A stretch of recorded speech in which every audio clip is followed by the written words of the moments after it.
Good morning, good morning, good morning, good morning. That's how I greet my dogs, or Mr. Coca Bear, who isn't no longer with us. I think of him now with joy. He passed away last Tuesday, but it was a pretty rough week last week. I was pretty much out of action for, half the week anyway. So thinking about the situation of Sam and Andy, how they want more clients, and thinking about how I best create a community. I really want to create a community that people are engaged, they're getting outcomes, and they've got skin in the game. So we need to get a little bit of traction. The first thing I just want to start with is no business is built on a stressed brain. So if you've got a stressed brain, you need to unstress that puppy. And just even starting with getting really present in your body, noticing how present you are in your body, feeling really whole in your body, noticing if you're just like this head walking around or if you are embodied. When you are connected more to your body, you actually get more information, which is pretty cool. You don't just act willy-nilly on every thought that pops into your head. Sorry, my dog's just doing its job there. Because we don't want you acting on every thought that pops into your head. Just got to move away from that mayhem. We want you to take action that feels aligned and is not just a thought pop up. So getting present is really cool. So the next experiment I'd like you just to invite you to bring today is asking yourself, how good and easy can it get? How easy can it get today? How easy can it be? And just sort of feel the excitement that comes with that question. How easy can it be? And the other question about Sam and Andy, what I'd like for you both to do, or actually let's just stick with Sam. Sam, what I invite you to do is, and I'm sure you've already got a CRM, like all the people that you know in business, a list of people that you've dealt with before, is just send an invite to them and a really nice email.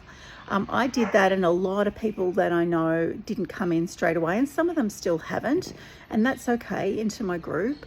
But it's just an invitation, and sometimes what's just happened is I've seen another girl yesterday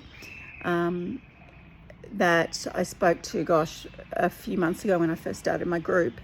And I said, oh gosh, did I send you that invite to the Future Self Club? And she goes, oh no, I'm not sure if I did get it or not. And so I resent it again. And when I told her about my program that I'm doing, that I'm excited, I knew that it wasn't for her, but I was just filling her in on what I was doing. And she goes, you know what, I think I'll need that next year. So keep having conversations, reach out to everyone on your list, on your email list, people that you know, just to do it in a fun way. You want to have fun, and you want to have fun people in there. You want to have engaged people in there, but people that you love. And I think the other thing, Sam, is just because you love them, it doesn't mean they're going to get engaged. I've got people who I love in this group who don't engage in it.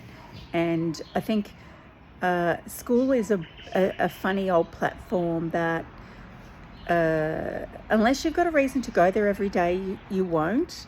So it's good to get people who are already in school, because they will engage with it more.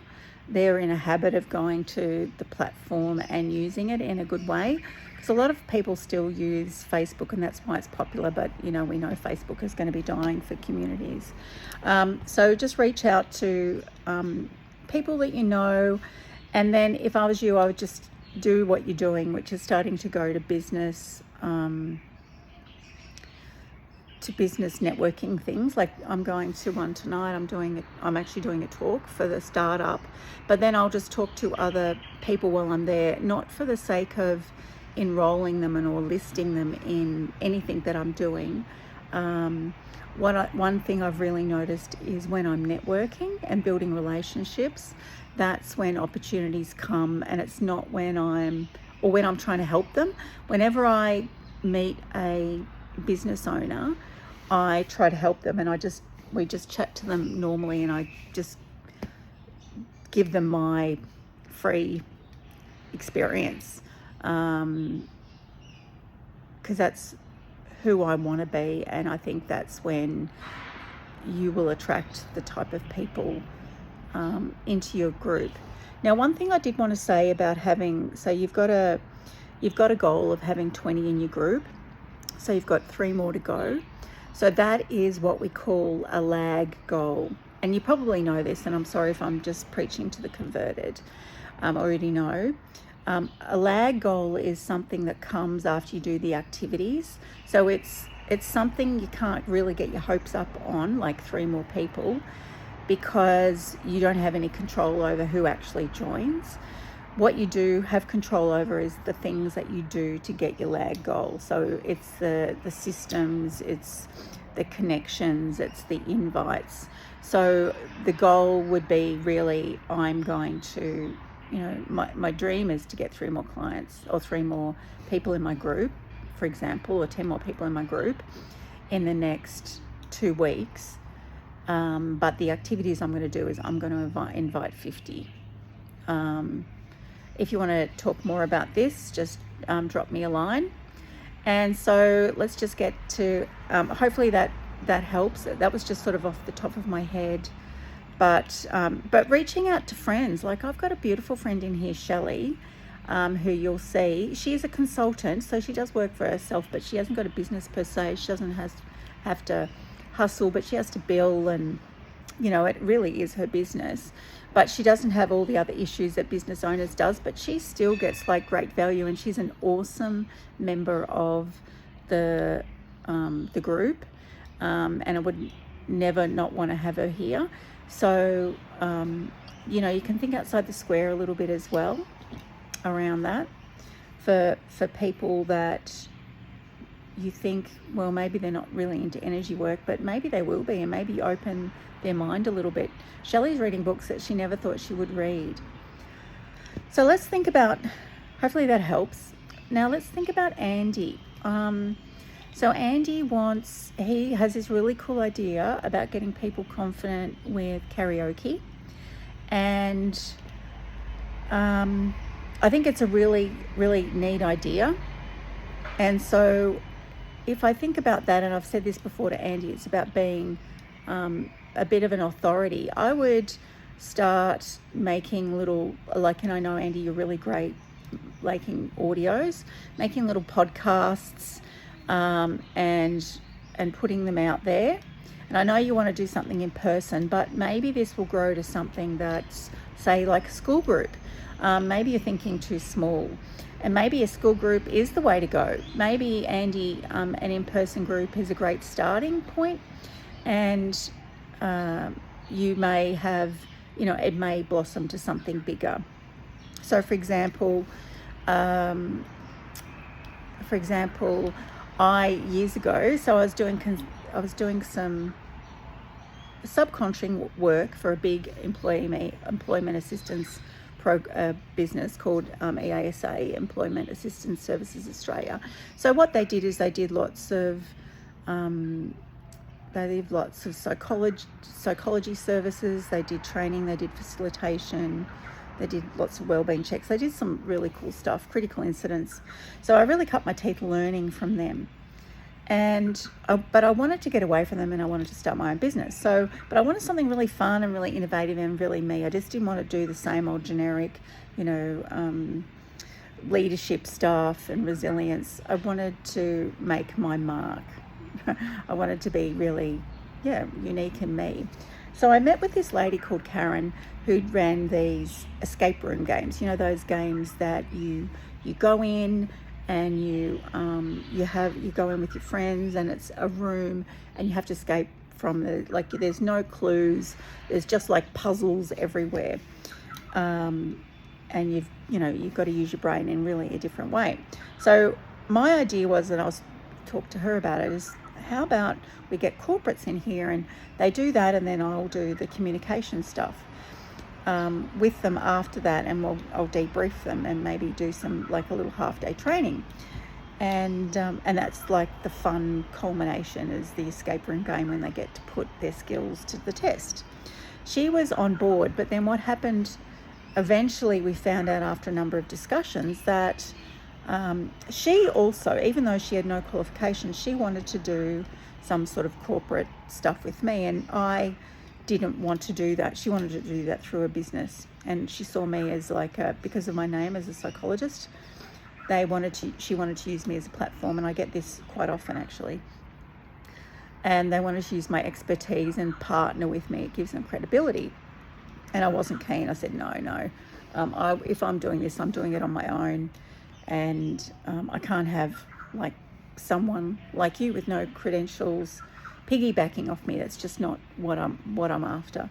So anyway, that went out the window. So I created my own escape room game. So I got sort of like a game. I bought a game offline, and then I had to go and get all the pieces together, and then I did it a few times, and I realized I didn't like it. I didn't like the technicality of it, but what it did, it got me out of the company EASA, and it got me thinking like a business owner, and it made me realize, I wanted to do something fun and unique, but it just didn't work, and it didn't fit me, and I didn't realize until I did it that it wasn't going to be for me. And then I started doing training again. I've got a whole lots of twists and turns in my business that I tried things, and it didn't work, but it led me to the next thing, and then the next thing, and next thing, and then here I am, always changing and changing things up and doing things, but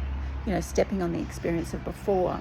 So and I think that's probably what you're trying to do now, Andy.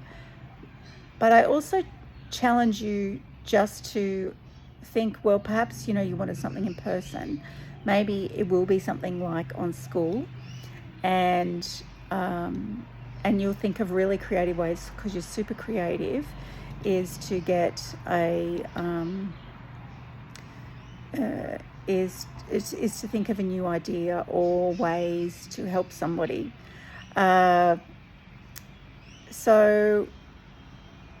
Okay, but if you want to get somebody, because you need to have some practice and you need to have some data and some clients and testimonials when you're starting something new, it's always good. And I know you've probably done this, you've already done the flyers, thinking outside the square about where these sorts of people might frequent, and just thinking about where else could they be.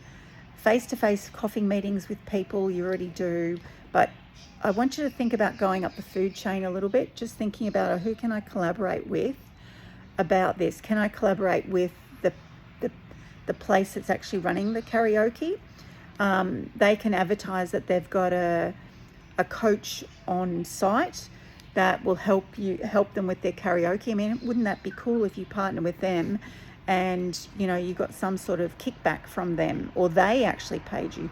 Say the bar paid you rather than the people paid you, but you still get the clients from the people. But the bar, who's got more pulling power, they may promote you. You could also try, what about the local singing classes? When people are doing singing lessons and they may need a little bit of confidence to get out there. You might try music teachers who they deal in music, but maybe the guitar students, they need a little bit of confidence. What else?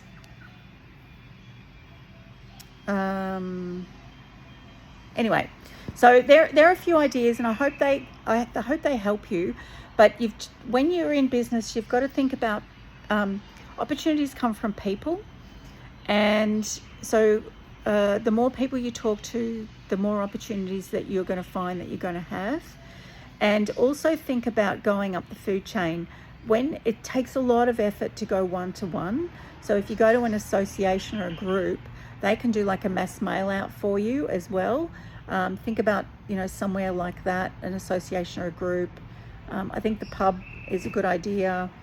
Anyway, if I think of anything else, I'll let you know. Anyway, toodles, and how good and how easy could this get for me today? Have an awesome one.